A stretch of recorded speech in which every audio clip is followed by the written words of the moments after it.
এখন বাজে রাত 10টা। আমি কি করছি, ডিম টোস্ট বানাচ্ছি। এই দেখো, ছেলে বলছে মা আমি খাবো না, আমার পেটটা ভরা ভরাই লাগছে।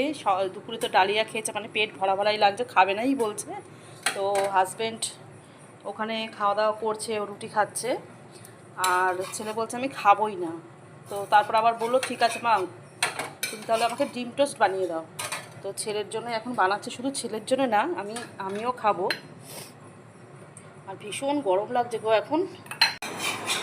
আর আমার সব ডিম টোস্ট বানানো কমপ্লিটও হয়ে গেল, এখন ছেলেকে খেতে দিয়ে দেবো। আর এই যে ছেলের খাবার বেড়ে দিয়েছি, ওর আবার সস লাগে, সস ছাড়াও খেতে পারে না। নে ধর, আমার নিয়ে এসে আমি 2 পিসই নিয়েছি, আমারও পেটটা একদম ভারবার রয়েছে। ছেলে মেয়ে খেতে চাইবে, কিছু করে দেবো না, মানে এরকম দিন আসেনি, কিন্তু মানে এখনও মনে পড়ে যে ছেলে মেয়ে হয়তো টিভি সিরিয়াল দেখতে দেখতে এরকম দিন গেছে যে কিছু খাবার দেখছে, তো ছেলে মেয়ে বায়না ধরে বসলো যে মা এটা বানিয়ে দেবে। তো এরকম দিন গেছে বন্ধুরা, তোমাদেরকে আমি কি বলবো, এখন শুধু 2 চোখ ভরে শুধু কান্নাই আসে যে কত স্মৃতি যে জড়িয়ে রয়েছে আমার এই জীবনে আমার মেয়েকে নিয়ে। তো এরকম দিনও গেছে যে রাত 10টা কি 11টার সময় হয়তো টিভির সিরিয়াল দেখে ছেলে মেয়ের জন্য রান্না করতে হচ্ছে, সেটাও করে দিয়েছি।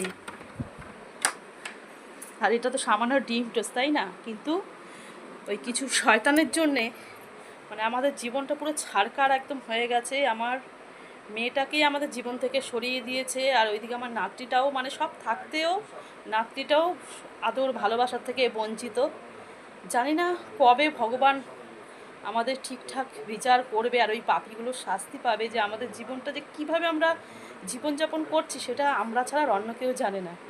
কারণ যেই সব মায়েরা মানে এরকম সন্তান হারিয়েছে, আর তারাই বলতে পারবে যে তাদের ভেতরের সেই যন্ত্রণা, সেই শূন্যতা।